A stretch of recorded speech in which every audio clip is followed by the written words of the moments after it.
ഇതാ ഇത് ഇതൂടെ പറിച്ചു നോക്കല്ലേ. ഇതൊക്കെ ഉള്ളില് പിന്നെ ത്രില്ലാണ്. ഏത് കളറാ നമുക്ക് ആവേശം ഒന്നും പറയാൻ പറ്റില്ല. അങ്ങനത്തെ സാധനം. കൃഷിക്ക് കമ്പുണ്ടല്ലോ ഇനി ഞാൻ കൃഷി ചെയ്യണതാണ്, പക്ഷെ ഒക്കെ നഷ്ടം വന്നപ്പോ അങ്ങനെയല്ല. പക്ഷെ ഇങ്ങനെ കമ്പത്തിന് എങ്ങനെ ചെയ്യാം, ചെറുത് കുറച്ച് ചെയ്യാം. വാഴ ചെയ്താണ് ഒക്കെ ചെയ്തിരല്ലോ, കുറെ മത്തന് ഇതൊക്കെ ചെയ്തിരല്ലോ, കുമ്പളൊക്കെ ചെയ്താ. ഇത് കണ്ടുകൾ എന്താ സാധനം. അത് വേറെ കളറില്ലേ? ഇത് ആ കളറല്ല, ഇത് വേറെ വെറൈറ്റി. പക്ഷെ ഇത് വേറെ ഞാൻ പറയട്ടോ, ഞാൻ 10-20 നട്ടിട്ട് ഇങ്ങനത്തെ കളർ എനിക്ക് കിട്ടിയിട്ടില്ല. ഇത് വേറെ കളറാ.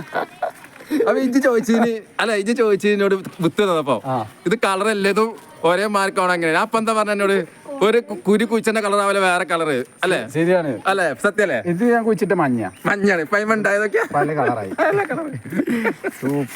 സൂപ്പർ ആട്ടോ, അടിപൊളി. ഇതൊക്കെ ചാക്കിലാണ് കംപ്ലീറ്റ്. നമ്മള് വിത്ത് അതാണ്. അപ്പൊ അങ്ങനെ ഒതുങ്ങി. ഞാൻ അതിൽ 10 വിത്തിട്ട് എന്റെ കയ്യിൽ എടുത്തിട്ടുള്ളൂ. ഇപ്പൊ എത്ര കഴിഞ്ഞത് ഇങ്ങനെ വിത്ത് കൈമാറും? ഞാൻ കുറച്ചാളുകൾ അത് തന്നെയാണ്, എല്ലാരും ചെയ്യട്ടെ. അപ്പോഴാണ് നല്ലൊരു എല്ലാവർക്കും ഇതുപോലെ വിളവ് കിട്ടട്ടെ. അതായിനോ? അതും ആയിനോ അല്ലേ? ഇതിൽ തന്നെ വേണമെങ്കിൽ കുഴിച്ചിടാ. ഇതിന്റെ അമ്മയുടെ ഒഴിവാക്കിട്ട് ഇതിൽ തന്നെ കുഴിച്ചിടാം. പക്ഷെ എനക്കെന്താ വിജയം കിട്ടി, ഇത് ഒന്നുണ്ടായോണ്ടാണ് നല്ല ടൈറ്റ് ആയിക്കണേ, നല്ല ഉഷാറായിട്ട് ഒറ്റ കായ മതി. മറ്റു പൊട്ടിച്ചിടണം. പക്ഷെ അന്യമ 2 എണ്ണം ഉണ്ടായിട്ടില്ലല്ലേ? ഇത് 2 എണ്ണം ഒക്കെ ചെറുതാണ്. ഈ കാലാവസ്ഥത്തിന് പറ്റിയ സമയമാണ്. നല്ല വെയിലിലോട്ട് അതാണ് നല്ല മുറ്റിത് വരും.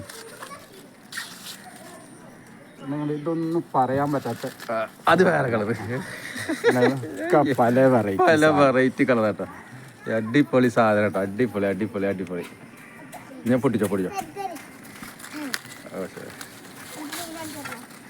ഇതൊന്ന് പൈസ കൊടുത്താൽ കിട്ടുമല്ലേ ഈ സന്തോഷം അല്ലേ? ഇത് വേറെ കൃഷി വേറെ സന്തോഷം തന്നെ. ഓരോ ഇനിയിപ്പോ ഇത് കുഴിച്ചിട്ട് ആ വിത്ത് മുളച്ചു വരുന്നത് അവിടെ നിന്നല്ല സന്തോഷം. അതോ സന്തോഷം വേറെ.